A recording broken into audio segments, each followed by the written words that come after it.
안녕하세요. 영화 보는 새 작가 이 작가입니다. 네, 안녕하세요. 윤 작가입니다. 안녕하세요. 김 작가입니다. 네, 오늘도 거의 35도에 육박하는 더위 속에서 이렇게 만났는데요.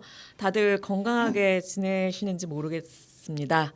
다들 건강하게 지내시고 계시다면 좋아요, 구독 좀 시작부터. 눌러주시길 갑자기 바랍니다. 안 건강해지는 거 같아요. 갑자기 힘이 빠져. 네, 오늘 그러면 저희 새 작가의 추천작으로 먼저 시작을 하려고 하는데요. 진짜 OTT가 점점 늘어나고 또 많은 영화와 뭐 드라마, 유튜브들이 많은데 그 중에서 저희가 엄선한 작품들을 소개하는 순서죠. 네. 윤 작가님 먼저 어떤 추천작을 가지고 나오셨나요? 저는 넷플릭스 시리즈를 가지고 왔는데요. 네. 제목이 조금 재밌습니다. 그렇게 사건 현장이 되어버렸다. 이게 오. 한국 제목인 미드, 8부작짜리 미드인데요. 이게 저도 어떤 그 인터넷 추천으로 나이브스 아웃의 분위기를 좋아하는 사람이라면 좋아할 만한 드라마다라는 추천의 한 글자를 보고서 땡겨가지고 봤는데 확실히 나이브스 아웃 첫 번째 편과 약간 무드가 비슷해요. 오, 그런 영화 너무 재밌잖아요. 일단은 간단하게 줄거리를 설명을 드리자면 호주 대통령을 모시고 국빈 만찬이 벌어지던 백악관에서 그 시끄럽고 사람 많은 현장에서 어느 방에서 살인 사건이 벌어집니다. 그래서 이 사건을 해결하기 위해서 굉장히 괴짜스럽고 하지만 천재적인 어떤 능력을 가진 여자 흑인 탐정 코델리아 컵이라는 탐정이 투입이 되면서 이 진실을 파헤치는 추리 드라마인데요. 저 사실 볼까 말까 되게 고민했던. 아 진짜요? 네. 그 컨셉트가 좀 재밌을 것 같아요. 네 맞아요. 일단은 네. 저는 백악관에서 살인이 벌어졌다는 그 설정 자체가 굉장히 땡기더라고요. 그래서 처음에 이제 이 그 백악관의 구조라든지 이게 굉장히 공간은 넓은데 밀실인 거예요. 말하자면 사람도 일단 목격자나 이 참석하고 있던 이 사람들 너무 많고 이 공간 안에 돌아다니는 사람들도 너무 많은 와중에 누군가가 모르게 어떤 사람을 죽였다. 그래서 그거를 그 공간을 다 훑는 카메라의 그런 워킹이라든지 이 공간을 디오라마로 보여주는 장면이라든지 그래서 초반이 되게 굉장히 흥미로운 장면들이 되게 많았어요. 저는. 그리고 이제 장르가 이게 스릴러 장르임에도 불구하고 아까 말씀드렸다시피 나이비스 아웃처럼 약간 코믹함이 좀 많이 묻어나고 이게 미국식 풍자 조롱 막 이런 것도 굉장히 많이 섞여 또 있고. 정치적인 네. 풍자. 아니 근데 저는 거기서 약간 음. 그 거기 소개에도 그 네네네. 약간 스릴러인데 코믹함이 묻어난다 그래서 네네네. 저는 그래서 선택을 안 했거든요. 아. 이게 잘못 이렇게 되면은 네네네. 이 스릴러적인 어떤 이 긴장감이나 이런 게 맞아요. 떨어질 수도 있어서 별로 섞인 걸 안 네, 좋아해서 네. 이게 긴장감이 막 너무 넘치고 이게 막 음. 추리가 막 빛나고 이러진 않아요. 그래요? 그렇지만 이게 이 드라마가 굉장히 대사량도 많고요. 캐릭터들이 굉장히 시끄럽고 부산스럽고 근데 그게 다 잘 엮여져 있어요. 그래서 중반이 이게 8부작이기 때문에 어쩔 수 없이 중반 이게 범인으로 추정되는 용의자들이 계속 왔다 갔다 하면서 중간은 약간 좀 지루한 틈이 있긴 한데 결국에 마지막에 그게 좀 수습이 굉장히 잘 된 편이고요. 그래서 이 무드를 잃지 않으면서도 그리고 그 사건의 흥미진진함도 어느 정도는 계속 유지가 된 채로 8부작까지 진행되는 것들이 어느 정도는 좀 이게 취향에 맞다면 계속 볼만하다라는 생각이 나이브스 들어서 아웃이 취향이라면 취향이라면 네 나이브스 아웃은 이제 어쨌든 영화로서 컴팩트함이 유지가 됐다면 이건 아까도 말씀드렸지 8부작이기 때문에 굉장히 인물도 많고요. 굉장히 사건도 조금 많이 벌어지는 편이거든요. 그래서 그런 게 조금 취향이 안 맞는 분들도 있을 수 있는데 그래도 추천할 만한 한 작품인 것 같아서 그래서 추천작으로 골라왔습니다. 네 봐야 되겠네요. 봐주세요. 그래도 볼까 말까 했는데 네, 나이브스 맞아. 아웃 같은 영화라면은 꼭 네네네. 봐야지 싶습니다. 그러게 나이브스 아웃이 좀 그 기준이 되네요. 취향이시라면, 네. 알겠습니다. 저는 오늘 저도 넷플릭스 에서 작품을 가지고 왔는데 다큐멘터리예요. 그래서 보셨는지 모르겠는데 2023년에 그 썬댄스에서 소개됐던 작품인데 가장 깊은 호흡이라고. 제목인 네, 그런 네, 것 같아요. 네. 이게 프리다이버들의 이야기거든요. 그러니까 프리다이버가 뭐냐면은 산소통이 없이 맨몸으로 이제 아주 바다 깊은 곳까지 잠수하는 이런 스포츠인데 세계적인 프리다이빙 선수인 알레시아 체킨이라는 그 실존 인물이 주인공입니다. 그래서 이 주인공이 나오고 이 여자 주인공이 이탈리아에서 자라면서 어린 시절부터 왜 그런 거 있잖아요. 이렇게 정말 천재들이 어린 시절부터 하나의 꿈을 가지고 매진하는 그래서 아주 어릴 때부터 프리다이빙 선수가 꿈이었던 이 여자와 이 여자뿐만 아니라 또 한 명의 사람이 나오는데 스티븐이라는 남자예요. 그래서 아일랜드에서 살던 이 남자는 나중에 다이빙 코치가 돼서 둘이 이제 만나는 접점이 이제 생기면서 이야기가 진행이 되는데 되게 재미있는 게 지금 너무 요즘에 덥잖아요. 근데 이렇게 물 속에서 약간 익스트림 스포츠의 재미와 스릴감 이게 잠수를 아주 깊은 곳에 했다가 이렇게 올라오는 거기 때문에 목숨이 왔다 갔다 하더라고요. 그래서 정말 끔찍한 장면들이 여러 번 나와요. 그 뭐 기절도 하고 네, 했다가 깨어나기도 하고. 그러니까요. 이게 아주 깊은 수심 막 100m까지 올라왔다가 내려갔다가 마지막에 올라오는 그 순간에 잠깐 혼절을 하는 일이 굉장히 빈번해요. 그래서 그게 너무나 리얼하게 나와요. 그러니까 거의 올라올 때가 다 됐는데 거기서 순간적으로 기절하는 거예요. 그래서 그거를 거기서 호흡이 안 돌아오면 죽는 거예요. 그러니까 엄청나게 위험한 스포츠잖아요. 근데 그런 장면들이 그 의식을 잃는 장면이 너무나 적나라하게 나와서 굉장히 막 소름 끼치기도 하는데 그런 어떤 우리가 잘 몰랐던 익스트림 스포츠의 어떤 그런 면모뿐만이 아니라 마지막에 굉장한 감동이 또 있어요. 되게 막 정말 눈물이 막 찡하게 나오는 그래서 되게 보고 나서 정말 내가 잘 봤다라는 생각이 들고 이 알레시아 체킨이라는 이 여자 선수는 굉장히 개성이 강한 선수였던 거예요. 성격적으로. 그래서 안티도 엄청나게 많았던 선수인데 이 다큐멘터리에서는 이런 이 사람의 어떤 인간적으로 이 사람이 어떤 사람이었는가를 막 파헤치진 않아요.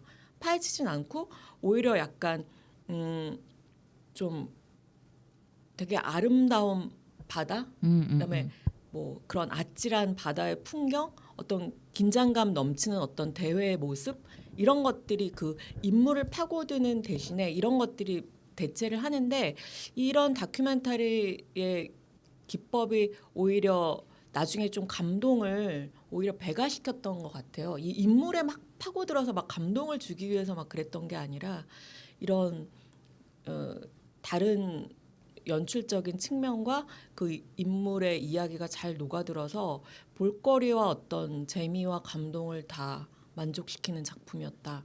그래서 한번 다큐멘터리 길지도 않거든요. 한번 보시면 한 편짜리예요. 네, 한 편. 절대로 후회하시지 않을 거예요. 한번 좀 꼭 보셨으면 해서. 요즘 날씨에 그렇죠. 굉장히 어울리는. 그리고 이 프리다이빙이라는 걸 몰랐기 때문에 조금 더 신선하면서 새롭게 봤던 것 같아요. 그런 약간 죽음을 넘나들면서 그러니까요. 스포츠를 즐기는 사람들의 심리는 뭔지 항상 궁금해요. 너무 궁금해요, 진짜로. 네. 그 암벽 등반하는. 네, 맞아요. 그러니까 저도 이거 보면서 그 생각이 드는 거예요. 어떻게 어릴 때부터 이거를 꿈으로 이 위험한 스포츠를 저거는 뭘까? 어떤 뭐 뇌에 그런 걸 장착하고 태어나는 사람들이 있나? 막 그런 생각이 들 수밖에 없어요. 그래서 그런 아무튼 대단하다는 이걸 보면 생각도 들고 그거에 대한 의문도 조금 풀리나요? 안 풀려요. 안 풀려요. 역시 안 풀리고 그냥 타고 나는 게 아닐까 그런 생각. 왜냐면 여기서 되게 많은 프리다이버들이 또 나오거든요.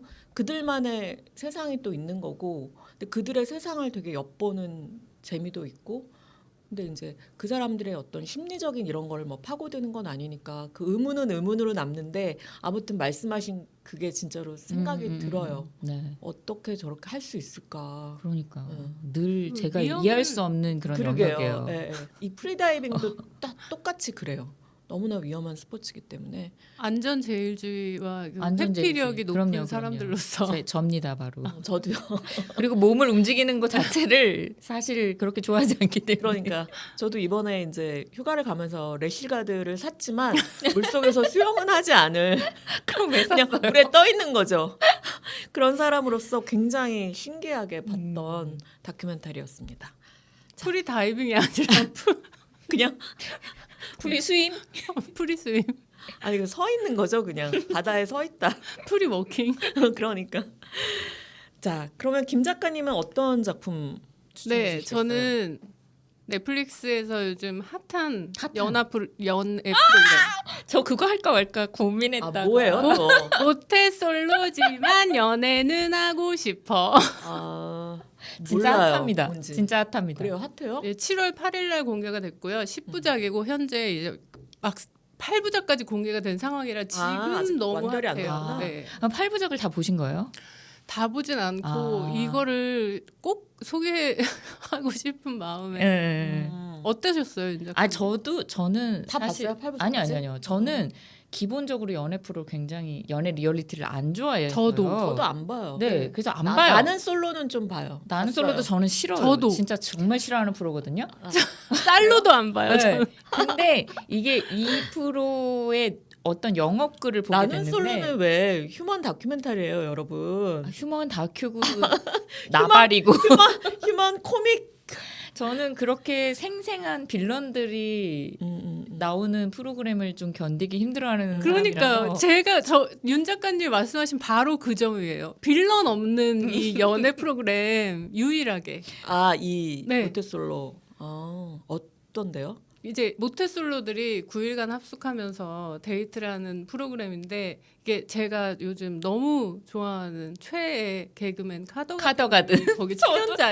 저도 아니 카더가드는 매회 무슨 센스틸러야 계속 나와. 카더가든이 핫해요 요즘. 아니 거기 그 출연진에 카더가든이 있는 거예요. 그래서 이분이 모태솔로는 아니실 것 같은데 하고 봤더니 다행히 그 연예인 패널 중에 한 분이긴 한데 제가 카더가든님이 모태솔로로 나오시는 줄 알고 그럴 리가 없잖아요. 아니 저는 김 작가님 하도 카더가든을 좋아해서 제가 카더가든 유튜브를 봤단 말이에요. 근데 여기서 오해하지 말아셔야 근데 전 될 매력을 모르겠는 거예요. 오, 그리고 저는 너무 일단 매력있는데. 털이 많은 걸 못 견뎌요. 엑스맨 빼고는 뭐 그럴 털이 수 많은 걸 못 있습니다. 견뎌서 그럴 수 있습니다. 저는 그 카더가든을 뮤지션이 아니라 비하하는 건 개그맨으로서 아닙니다. 네. 사랑하는 거기 때문에 네 이거는 오해하지 마시고 전 뮤지션으로도 좋아해요. 아 그쵸 훌륭한 목소리를 네. 가지셨죠.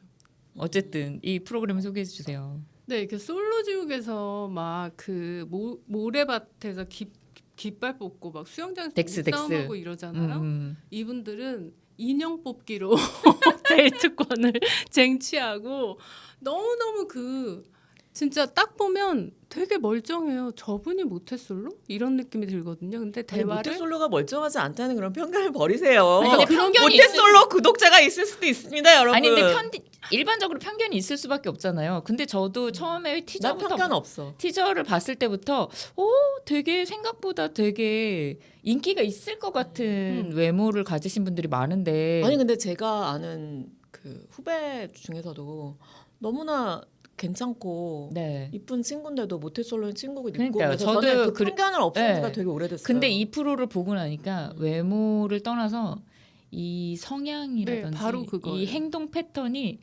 이래서 모태솔로군요. 이 피지컬이 아니라 영혼이 왜 모태솔로인지를 왜, 말해주는 왜인데?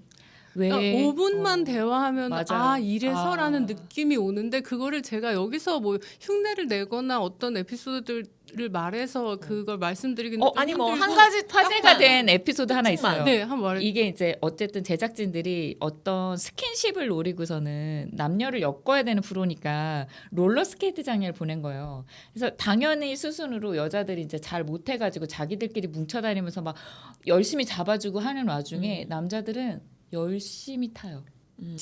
진짜 그래서 그 패널들이 이거 혹시 많이 타면 뭐 상금을 주거나 금메달 따는 거냐 여자들 들려도 보지 않고 자기 실력을 뽐내기에 너무 급급해서 서로 스케이트 경쟁을 아니 하는 그리고 케미가 없구나. 케미를 못 만드는구나. 만들 줄을 아니 모르고 그런 거에 신경을 아예 쓰지 않아요. 본인이 할 네. 것만 열심히 하는. 이게 연애 처음에- 프로를 왔는데 처음에 딱 이제 안녕하세요 하면서 이렇게 한 명씩 들어오잖아요. 들어오는데 솔로족 같은 거 보면 이렇게 자연스럽게 남자 여자 이렇게 섞어 앉아요. 근데 남자 한 줄, 여자 한 줄 이렇게 누가 시키지도 않았어. 근데 그렇게 앉고 또 무슨 막 김밥이야 뭐야? 왜 한 줄씩 그렇게? 섞여 앉을 줄도 모르고 이 남자들이 이제 같이 남자들끼리만 있을 때는 막 뭐 이렇게 자연스러운 대화가 오가다가 갑자기 여자 여자가 한 명이 오면. 들어오잖아요. 입국다. 막 뒤로 걸어 갑자기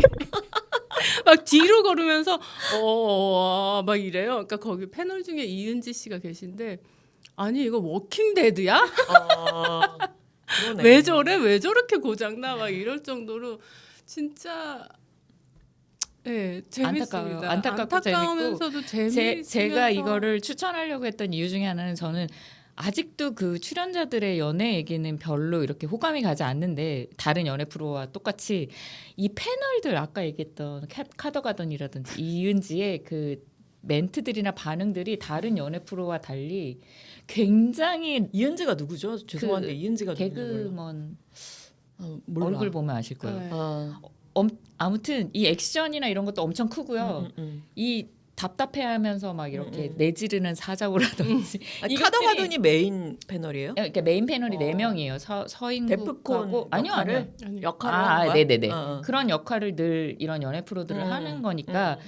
그걸 이제 4명이서 하는데 뭐 다른 사람보다 카더가든과 이은지의 그 리액션들이 너무 그냥 그 리액션 자체 아, 나 이은지 누군지 알 것 같아. 예. 어. 그래서 저는 이 프로가 다른 연애 프로와 달리 지구 오락실 어, 아시죠? 약간 더 호감이 가고 네. 보고 싶다라는 생각이 그리고 들더라고요.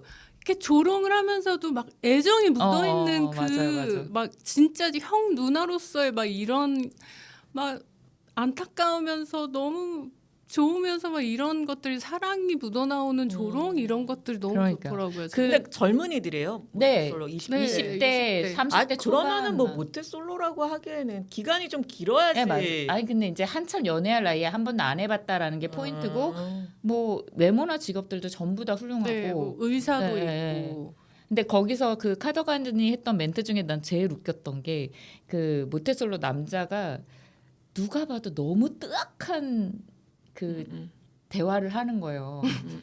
그 다들 너무 안타깝고 아니 심지어는 저 여자한테 관심이 없어서 저렇게 대화를 하나? 그런데 이제 개인 인터뷰가 섞이잖아요. 근데 개인 인터뷰에서 너무 뿌듯해하면서 자기는 티키타카가 너무 잘 된 대화를 해서 자기 마음을 다 표현했대. 그 여자가 자기를 선택할 것 같다는 꿈에 찬 그런 대화를 하니까 카더가든이 그건 티키타카가 아니고 네가 한 건 그냥 티키야. 타카가 없어. 막 이러는 이 멘트가 너무 재밌는 거예요.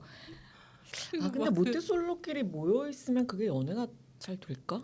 근데 그걸 너무 이제- 흥미진진하고 네. 이제 돼가고 있고 이게 누구보다도 응원하게 되는 진짜 진심을 다해서 응원하게 되는 아. 이런 연애 프로그램은 정말 처음이었고 저는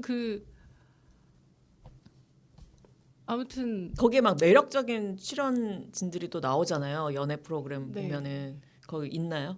뭐 매력까지는 매력이- 모르겠고요. 매력이 그 응원을 매 하고 순간 싶어요. 달라지고 아, 그러니까 응원하고 네. 싶어요. 응원을 하고 재밌는 싶은데 건 여기도 매기남이 있거든요. 근데 매기남의 매기나임 뭐야? 그 중간에 중간에 투입돼서. 약간 투입돼서 아. 매력으로 이 판을 흔드는 판을 흔드는. 근데 여기서 중요한 거는 그 출연자들 중에 한 명이 매기남이 들어오면 판을 흔들어야 되는데 여기는 판이 없어. 그 얘기도 들었어요. 이게 이렇게 촬영이 끝나면 그 자러 가라고 공지를 하잖아요. 근데 대부분은 다 술 마시고 저녁 때 그런 썸씽이 일어나잖아요. 여긴 정말 다 자러 간대요.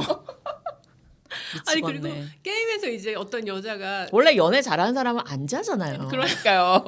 남들이 자기를 기다렸다가 작업을 아니, 하는 그리고 게 무엇보다- 선수들인데. 무엇보다 여기는 가둬놓고 연애를 하라는 목적으로 만난 사람들인데 아무도 연애를 할 만한 아니 그러니까 약간 선수와 반대의 개념으로 맞아요, 보면 맞아요. 그래서 선수들은 왜 뭘 어떤 상황에 되더라도 이렇게 다른 사람을 엄청나게 신경 쓰잖아요. 근데 자기 할 것만 한다는 그런 측면도 그렇고 되게 반대적인 개념으로 재밌는 맞아요, 것 같아요. 맞아요. 선수의 반대. 근데 선수는 이- 남들 잘 때만 기다리는데 사실 이분들이 약간은 이렇게 사회적으로 고장난이라는 그런 편견에 갇혀 계신 분들인데 이 고장도 사실 마음의 상처에서 오잖아요. 그래서 이분들도 말씀하신 것처럼 주변을 신경 쓰기는 써요. 근데 너무너무 신경을 쓴 나머지 이렇게 고장난 것처럼 행동을 하는 것처럼 느껴지면서 그 부분에서도 되게 안타까운 마음이 들기도 하고. 아니 근데 우리가 그렇게 말할 수 없을 수도 있는 게 요즘 젊은 친구들 연애 안 한다는 얘기 되게 많잖아요. 아니에요. 그렇지도 않나? 네, 하고 싶었지만 할 수 없었고 상처로 인해서 그래서 벗어나기 두려웠고 아니 그래서 연애 그래서- 프로가 이렇게 흥하고 있는 게 남들 연애만 구경하고 있다. 약간 이런 것들도 많이 나왔었잖아요. 그래서 보는 사람들도 솔직히 다 모태솔로면서 이렇게 이렇게 그래서 인기가 있는 게 아닐까. 저는 살짝 그런 생각도 들기도 네, 해요. 그런 면도 있긴 한 것 같아요. 모태솔로가 더 이상 흠이 아닐 너도 나도 모태솔로일 수도 있지 그죠. 않나? 내가 약간 선택한 길이라면 그러니까. 그렇죠. 요즘에는 뭐 결혼이나 뭐 연애나 뭐 아이를 낳는 것까지 다 너무나 다 개인적인 영역이니까 다 너무나 맞아요. 다양한 생각들이 많기 때문에 하지만 이분들은 나는 모태솔로이기 쉽지 그러니까 재밌는 거지. 나와서 어쨌든 나를 변화시키고 싶다라는 의지를 가지고 나온 거기 때문에 이분들이 상처를 딛고 꼭 그 더 행복한 삶을 살길 응원하면서 한 번쯤 보고 싶긴 해요. 네, 그러니까 모두. 예를 들어서 약간 배달 음식 같은 거 먹을 때 그때 아무 생각 없이 밥 친구. 밥 친구로 나는 솔로를 가끔 틀어놓거든요. 그러니까 그런 것처럼 한번 이번에는 이제 나는 솔로가 좀 재미가 없어서 요즘에 아마 모태솔로를- 식사 못 하실 거예요. 아 그래요? 빠져들어서 빠져들어서 빠져들어서. 그럴 리는 없습니다. 자 그러면 오늘 추천작 세 편 윤 작가님의 그렇게 사건 현장이 되어버렸다. 이 작가의 가장 깊은 호흡 네, 그리고 저 김 작가의 모태솔로지만 연애는 하고 싶어 였습니다. 여기까지였습니다. 자 그러면 오늘 메인 작품 이야기를 해볼 차례입니다. 어저께 개봉을 했죠. 네. 김병우 감독의 신작. 전지적 독자 시점. 네. 어떻게 보셨는지 먼저 이야기 나누기 전에 윤 작가님 줄거리부터 네. 전지적 독자 시점의 줄거리 잠깐 소개해 주시죠. 네, 이게 간단하게 줄인다고 줄였는데 네. 이게 영화 속의 소설이 일단 되게 중요한데요. 멸망한 세계에서 살아남는 법이라는 소설은 지구를 거대한 게임으로 설정한 어느 미지의 집단에 의해서 주인공들이 어떤 게임 퀘스트를 깨트려서 최후의 지구에서 살아남는 법을 그리는 SF 소설입니다. 이 소설은 한때 엄청나게 인기를 누렸지만 10년 동안 장기 연재를 하면서 인기가 급락하고 현재는 단 한 명의 독자만 읽고 있는 소설이 됐는데 그 유일한 독자의 이름이 김독자라는 배우는 안효섭 배우가 연기하고 있고요. 이 청년이 그 마지막 소설을 읽는 이 마지막 소설의 마지막 결론을 읽는데 소설 속 주인공인 유중혁 이거는 이민호 배우가 연기를 하고요. 결국 괴물을 물리치고 퀘스트를 완성해서 지구를 구하지만 이 유중혁을 제외한 모든 사람들이 죽는다는 결론이 이 소설 속의 결론이어서 이거를 읽고서는 김독자가 작가에게 실망했다라는 댓글을 남기거든요. 최악입니다. 네, 최악입니다라는 평과 함께 그때 마침 작가로부터 그렇다면 이 얘기를 독자가 다시 써보는 게 어떠냐라는 제안이 오는 것과 동시에 김독자가 읽고 있던 소설 속 상황이 실제에서 벌어지게 되면서 이 김독자가 직접 소설 속 게임 퀘스트를 깨고 완벽한 결과를 만들기 위한 도전을 시작해야 되는 그 모험을 그린 SF 영화입니다. 네, 수고하셨습니다. 자, 그러면 어저께 이제 보시고 나서 첫 인상이 어땠는지 먼저 김 작가님 어떠셨어요? 저 너무 재밌었어요. 의외로 너무 재밌어서 처음부터 끝까지 진짜 손에 땀을 쥐면서 봤고 제 더워서 개인적으로 난 거 아니에요? 극장에 춥더라고. 근데 개인적으로 체감상 거의 어벤져스 엔드게임 정도? 진짜요? 네. 너무 몰입해서 재밌게 봤습니다. 아 정말요? 저는 너무 의외인데요 지금. 윤석감 어떠셨는데요? 저는 이거 보기 전에 솔직히 우려를 많이 했어요. 네네. 유치하지 않을까? 저도 우려 많이 연기를 했어요. 너무 못하지 않을까? CG가 엉망이지 않을까? 기대치가 그렇게 낮았으면 네. 이 모든 우려를 현실화시키는 불식시키지 못하고 모든 우려를 하나도 종식시키지 못하고 모든 우려를 득한 모든 우려를 전부 다 드러낸. 그래서 저는 영화를 보는 내내 시계를 한 5번은 본 것 같은 거예요. 저 휴대폰 한 너무 번도 안 보고 지루하고 도대체 언제 끝나나 싶고 너무 한숨 나오고 네. 정말 저는 근래 본 영화 중에 최악이었습니다. 아. 리 작가님 어떠셨어요? 이 저는- 진짜 기대가 되는데. 저는 거기서 이민호가 이런 대사를 하잖아요. 그 소설 속의 주인공이죠. 이민호가 어쩌다 인간들이 이렇게 됐을까? 네. 이런 얘기를 해서 딱 그 생각이 들었어요. 어쩌다 영화가 이렇게 됐을까? 내 말이 네. 그러면서 저 역시 시간 가는 줄 알고 봤습니다. 저는 오늘도 셋 다 분노에 차서 약간 화가 나 있겠구나 싶었는데 정말 네. 이렇게 재밌게 봤다는 게 너무 저 너무 의외예요. 재밌고 저는 좀 그런 영화를 좋아해요. 진짜 대놓고 같은 컨셉을 좋아하거든요. 근데 네네. 진짜 내가 대놓고 B급이고 진짜 최선을 다해서 B급일 거고 그 B급을 위해서 끝까지 달린다? 그러면 아니. 그 B급이 매력으로 승화된다는 거죠. 제작비가 이게 얼마인데 B급 매력으로 승부. 그러니까 그리고- 영화가 B급이라는 게 아니라 그 감성이라든지 어쨌든 웹툰을 가지고 왔으니까 B급 감성인가요? 이 영화가? 저는 잘 모르겠는데 그거는 그 C급 도깨비 감성. 아니 메이저를 목표로 어떤 만든 건데 그치. 실패했다고 보거든요. 도깨비의 등장이라든지 이런 네. 것은 좀 키치하다고 보여지기도 네? 했어. 그렇습니다. 도깨비도 최악이던데. 그러니까 그 최악이라고 보면 최악이라고 볼 수 있는 설정이라고 생각해요. 저도. 네. 아니 저는 이 설정은 굉장히 재밌고 이게 전 세계적으로 되게 히트를 친 웹소설이 원작이잖아요. 스토리 너무 좋더라고요. 네, 그러니까 저는 이 소설을 읽지는 않았지만 이 정도 설정이면은 소설을 한번 읽어보고 싶다라는 생각이 들 정도로 설정은 되게 매력적이었어요. 근데 저는 이 영화만을 평가하면 그러니까. 최악이라는 생각이 들거든요. 일단은 이런 저는 마블류든 이런 류든 기본적으로 이게 이렇게 삐끗 잘못 만들면 굉장히 유치하잖아요. 뭐 슈트 입고 지구를 구하겠다고 나타나서 막 이렇게 막 이렇게 어설픈 몸놀림으로 괴물하고 싸우고. 근데 이거를 그럴싸하게 보이려면은 세계관을 굉장히 탄탄하게 구축해서 사람들한테 설득하는 과정이 굉장히 중요하다고 생각하거든요. 근데 이 영화는 그거를 너무 놓치고 가는. 이게 굉장히 설정도 복잡하고 내용도 어려운 영화인데 이거를 단시간에 거의 주입식으로 그래서 안효섭 대사가 비는 게 하나도 없잖아요. 안효섭이 계속 설명해요. 독백. 네.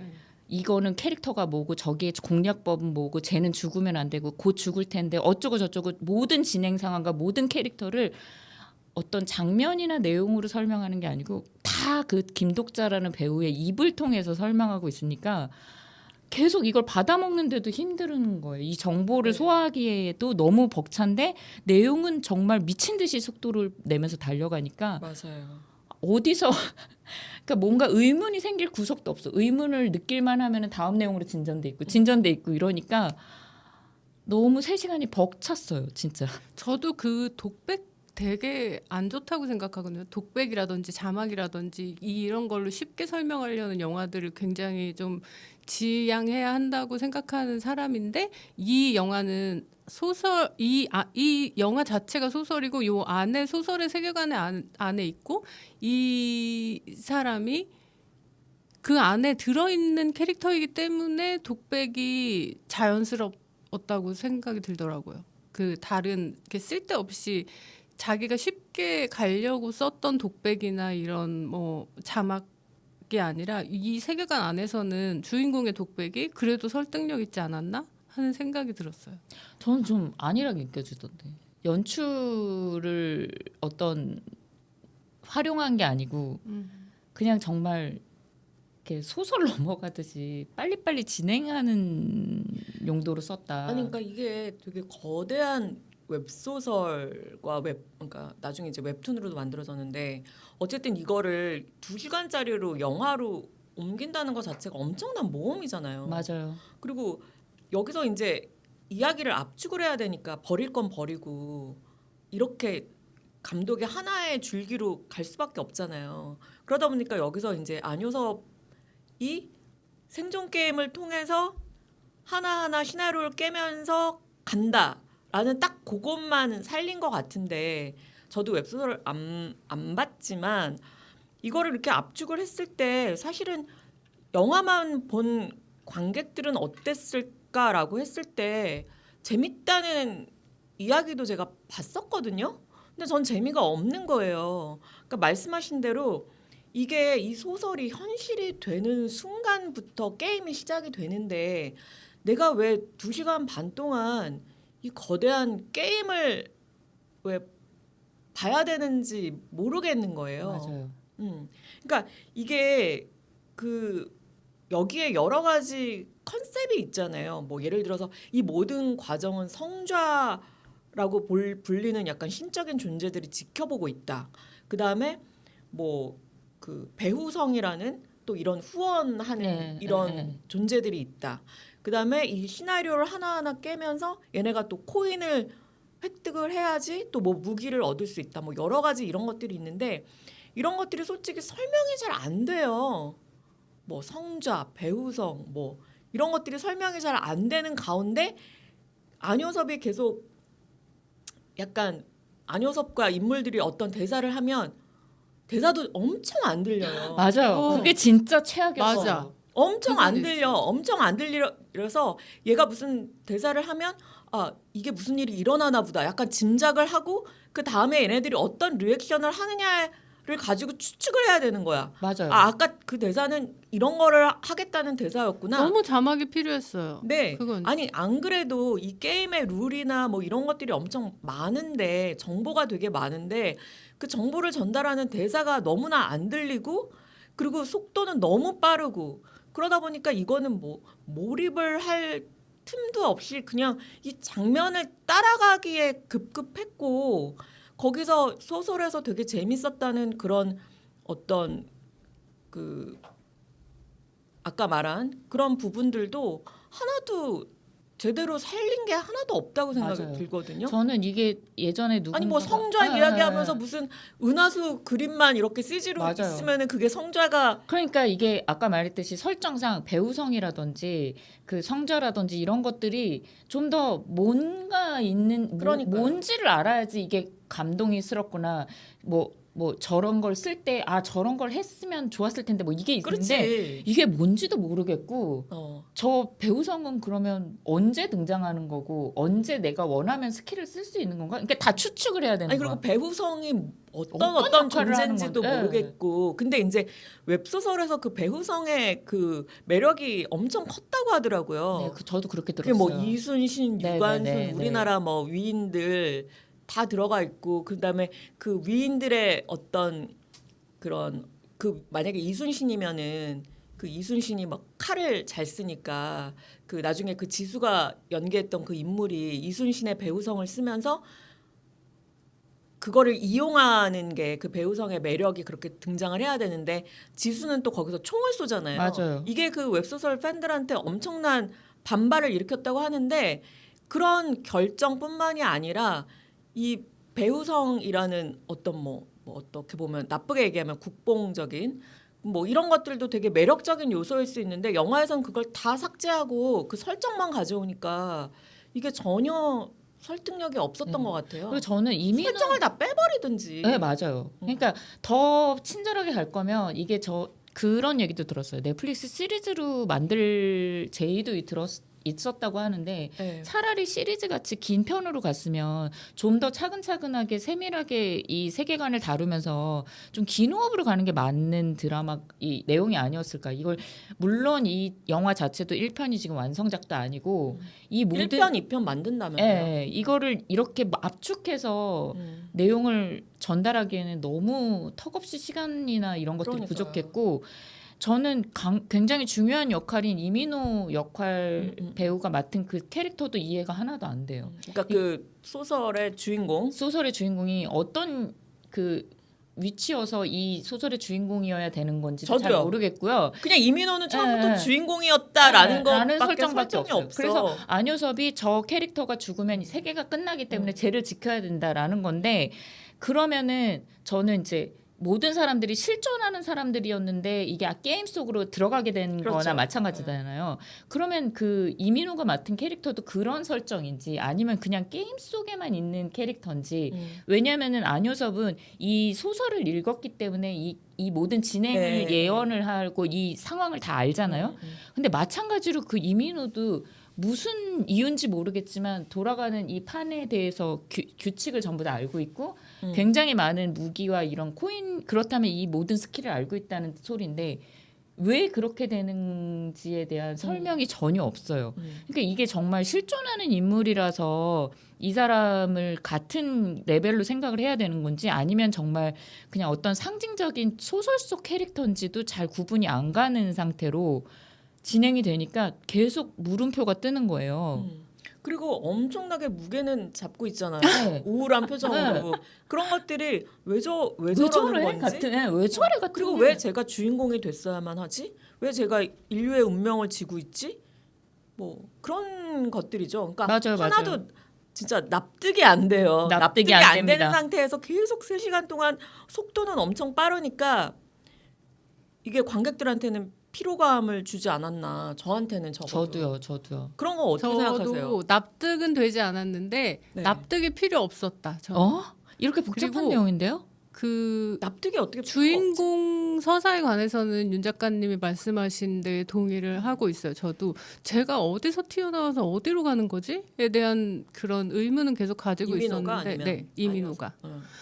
근데 그 외에 성자라든지 이런 존재들에 대해서는 굳이 설명을 필요로 했을까 싶은 생각도 들고 그냥 그런 존재들이 있다 정도의 설정만 가지고 갔지만 충분히 저한테는 재밌었고 이 속도감과 액션과 이런 여러 가지 다른 연출만으로도 저는 연출이 지금 제일 실망스럽고 사실 그리고 이게 예를 들면 시대적으로도 그렇고 우리가 너무 많은 SF 영화를 이미 접한 사람들이고 지금 보는 관객들은 근데 CG 수준도 사실 너무 좀 기준 미달 좀이라는 생각도 들고요. 여기 나왔던 빌런 그런 괴물들의 그래서 더 게임처럼 느껴지지 않았나요? 더 유치하게 느껴져요. 그냥 게임 같았어요. 네. 아니 나는 그런 저는 생각이 그렇게 들어. 게임은 일부러 AI처럼 생기게 인물들을 그 CG로 조정한 것 같다는 느낌을 받았는데 요즘 유행하는 AI 영상처럼 보이도록 실물도 그런 연출이 되게 저는 마음에 들었어요. 일부러 그랬다는 점에서. 아니 근데 저는 게임이라는 거는 컴퓨터 앞에서 자기가 그 캐릭터를 움직여가면서 아이템도 득하고 뭐 이러면서 하나하나 막 시나리오를 깨면서 마지막까지 가는 그 어떤 1대1의 어떤 재미? 내가 주체적으로. 내가 주체적으로. 근데 이거는 내가 주체적으로 할 수 있는 게 하나도 없이 스크린을 보고 앉아서 남이 하는 게임을 보고 구경하는 느낌이었어요. 저는 안효섭이 하는 게임을 내가 왜 게임을 좋아하지도 않는 내가 3시간 동안 이걸 앉아서 왜 봐야 되지? 극작값을 나는- 치렀기 때문에. 저도 컴퓨터 게임을 좋아하지 않고 별로 안 하기는 하지만 저는 그 사람이 그 몰입해서 게임을 하는 걸 따라가는 것만으로도 재밌더라고요.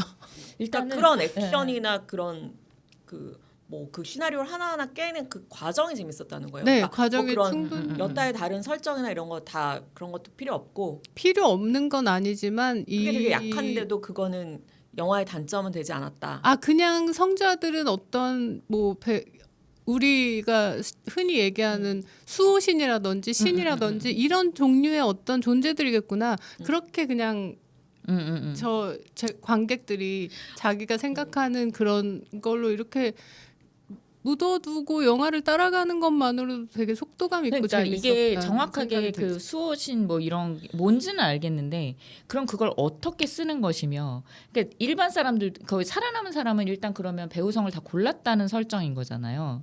근데 그 사람들은 위기에 처했을 때 배우성을 쓰지 않아요. 그러니까 그렇잖아요. 어. 뭐 이렇게 죽음의 위기에 몰렸을 때 만약에 그런 배우성의 능력을 가지고 있다면 그걸 모두 다 써갖고 이길 수 있는 방법이 있거나 그걸로 싸우면 되는데 그냥 육탄전을 벌이잖아요. 그러니까 아니 근데 이것도 뒤에 배우성을 써서 뭐 하는 게 있긴 있어요. 있긴 있어요. 그러니까 그 그게 군인이랑 예, 그러니까 그게 어느 경우에만 쓸 수 있는 거라든지 아니면 특정한 사람만 쓰는 건지 뭐 이런 기초적인 설명이 너무 부족하니까 계속 왜 저 사람은 그냥 예를 들면 그냥 몹신에 등장하는 일반 사람들은 왜 저렇게 허무하게 죽어야 되는 거지? 왜냐면 저 사람들도 퀘스트를 깨고서는 여기까지 온 거면은 똑같이 배우성이 있었다는 설정일 텐데 왜 그럴까? 계속 아니 그리고 궁금한 그런 거예요. 설정뿐만이 아니라 거기 주요 인물이 한 4-5명이 나오잖아요. 네네네. 뭐 안효섭, 뭐 최수빈, 나나, 신승호, 뭐 신승호 뭐, 몇 명 예. 이렇게 나오잖아요. 근데 걔네들이 만약에 나나도 전투를 할 때 갑자기 배우성이 등장을 하면서 그 어떤 여전사 같은 캐릭터를 얘가 이제 조금 더 뭐지? 그 힘을 쓰는 장면이 나오는데 그게 그냥 되게 기능적이다? 네. 여기서는 이 장면에서는 배우성을 써야지 얘가 맞아요. 이길 수 있으니까 굉장히 기능적으로 갑자기 얘가 어떤 배우성을 선택했는지 관객들은 전혀 모르는 상태에서 갑자기 뒤에 그 배우성의 어떤 그 이미지가 등장을 하면서 얘가 그 그 전투에서 배우성이 뭔지도 사실은 잘 뭔지도 모르겠어요. 모르겠어. 뭔지도 모르겠는데 굉장히 그렇게 어떤 각본상에서 기능적으로 필요할 때만 쓴다는 느낌? 그러니까 관객들은 그걸 즐길 수가 없는 거야. 네. 왜냐면은 즐기려면은 얘가 어떤 배우성을 선택했는데 이럴 때 배우성을 써야지 하는 그런 거에서 어떤 긴장이나 서스펜스가 생기는 건데 그런 게 전혀 없으니까 저기서 저런 걸 써서 저렇게 됐구나. 그냥 구경을 하는 계속 맞아요. 관객은. 근데 이게 그런 그 캐릭터의 문제뿐만 아니고 저는 연출도 굉장히 기능적으로 연출을 해버려서 이 배우들이 NPC처럼 연기를 하는 거예요. 그러니까 필요할 땐 등장하고 필요하지 않으면 삭제를 해버려요.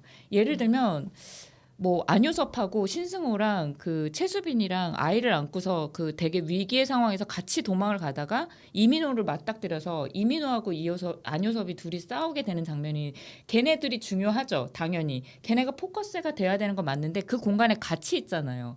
그럼 얘네가 리액션 컷이 있던지 얘네가 하는 역할이 있어야 되는데 얘네는 그 장면에서 아예 없는 사람이 돼버려요. 근데 이런 장면들이 굉장히 많아요.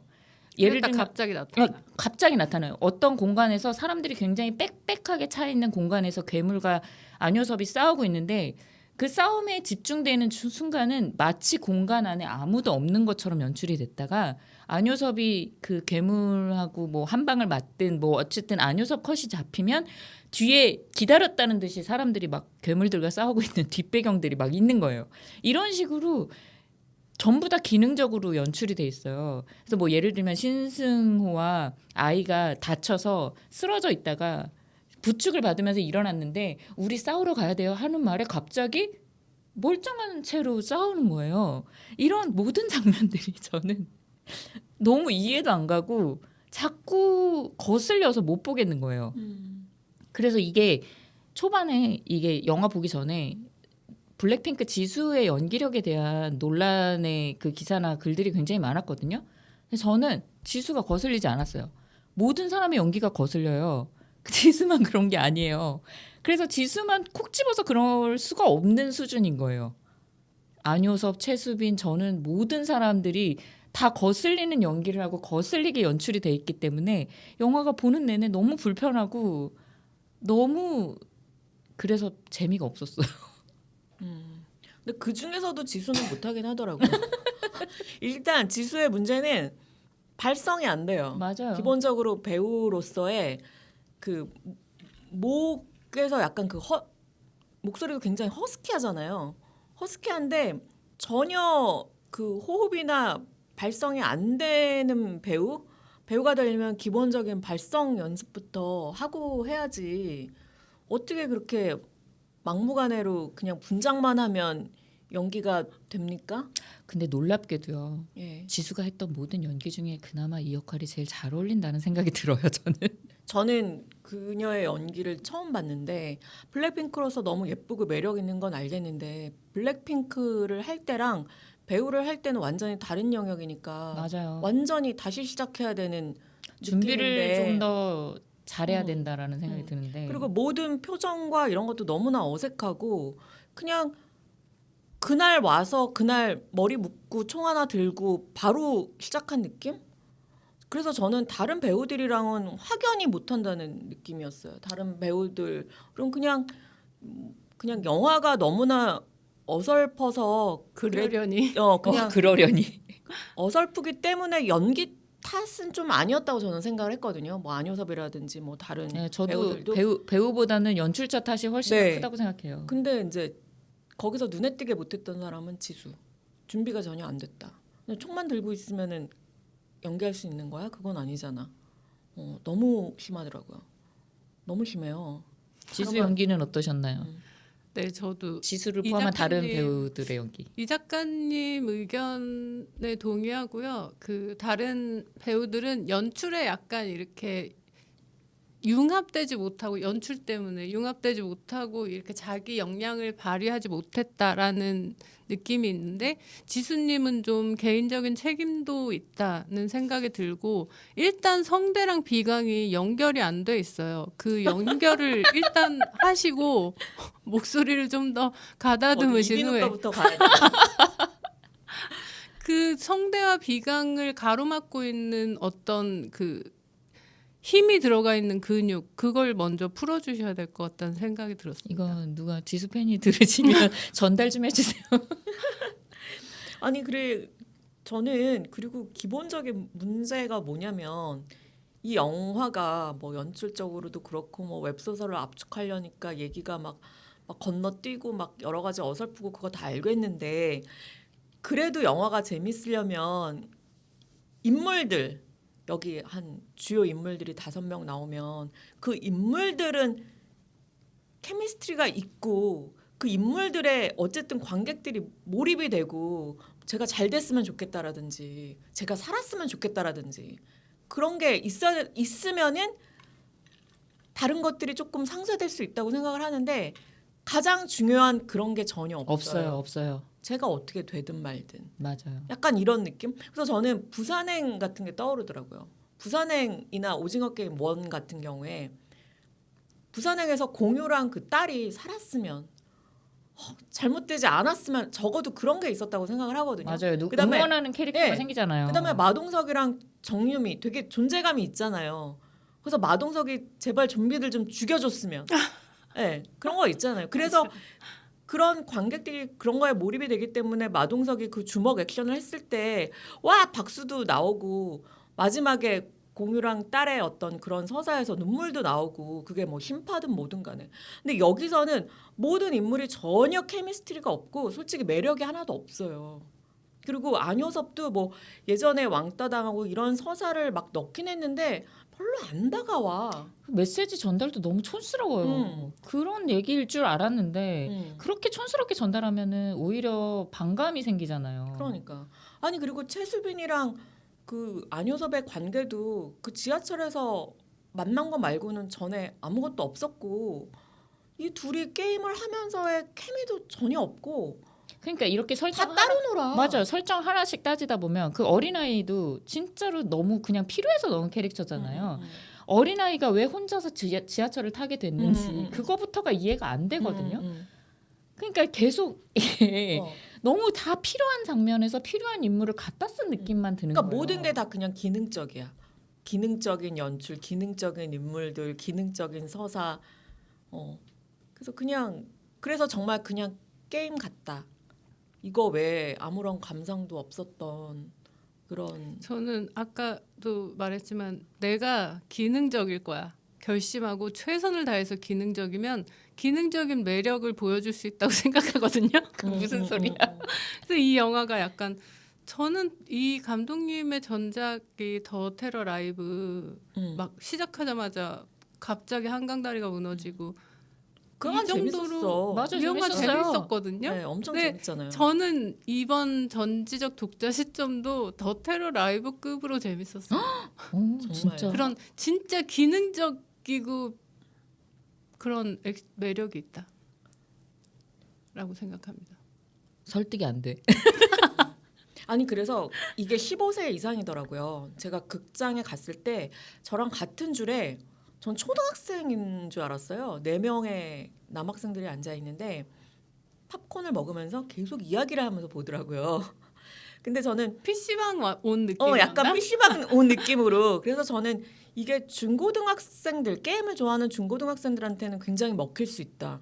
그래서 오히려 홍보나 마케팅을 그 분들을 타겟으로 하는 게 맞지 않을까. 그래서 캐스팅도 좀 그분들을 노린 캐스팅이었던 것 같고. 뭐 그럴 수도 그러니까 있고. 저는 제가 어릴 때 영화를 되게 많이 봤는데 게임은 안 했지만, 근데 그 영화를 현실이 너무 시궁창 같으니 이 영화는 다 예쁘고 아름답고 그렇잖아요. 그래서 현실 도피의 수단으로 영화를 되게 많이 봤는데, 그런 현실 도피의 수단으로 게임을 하는 요즘 청소년들이라면 충분히 재밌게 볼 수 있겠다라는 생각이 들긴 했어요. 보고 나서.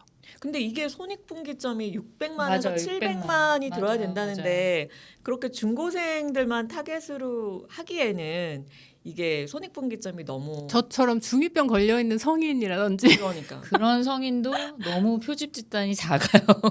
그래서 조금 이게 타겟팅이 잘못되지 않았나. 약간. 너무 거한 금액을 쓰신 게 아닐까. 그러니까. 근데 이게 CG가 너무 많고 맞아요. 솔직히 단 한 장면도 CG가 안 들어간 장면이 그러니까 이게 300억 들었다는데 그 정도 들 수밖에 없을 것 같고 이게 근데 2부작으로 해외에서 되지 않을까요? 그럴 수도 있죠. 그럴 수도 있죠. 왜냐하면 처음부터 그걸 이민호나 노리고. 그 지수가 굉장히 음. 티켓 파워가 세잖아요, 해외에서. 그러면 뭐 근데 처음부터 그걸 노리고 투자를 받지 않았나 근데 생각이 들고. 기본적인 어떤 영화적 재미로 인한 엄청난 흥행은 기대하기가 조금 해외에서도 저는 근데 그것까지 저 좀 무리라고 이번에 생각해요. 지금 막 난리 난 그 넷플릭스 K-팝 음. 데몬 헌터스? 그거 저 보기 힘들었거든요. 아 진짜요? 네.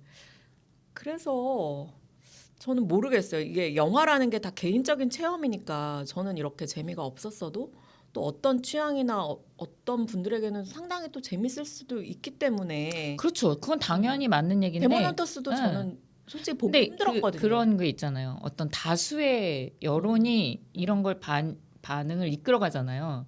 근데 제가 어제도 아니죠. 그 개봉 전부터 지금까지의 어떤 대부분의 얘기를 들어보면 안 좋은 평들이나 안 좋은 그 경험담들이 더 많은 흐름이 있어서 솔직히 한국에서 흥행하기는 조금 어렵지 않을까라는 생각이 들더라고요. 정 작가님 흥행 네. 예상은 어떠세요? 재밌게 보신 분으로서.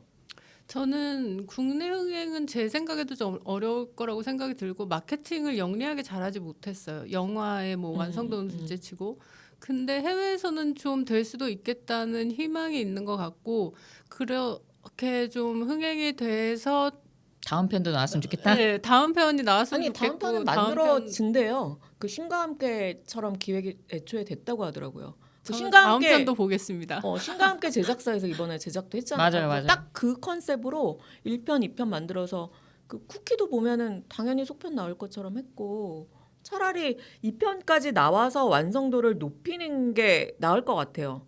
전체적인 작품의 그 퀄을 따지려면 지금으로서는 뭔가 따지기도 애매한 그렇게 되지 않았나 싶습니다. 저는 그 감독님의 잠재력이 뭐 속편에서 훨씬 더 좋은 영화를 만들 수도 있다는 생각도 들고 응원도 하고 그렇습니다.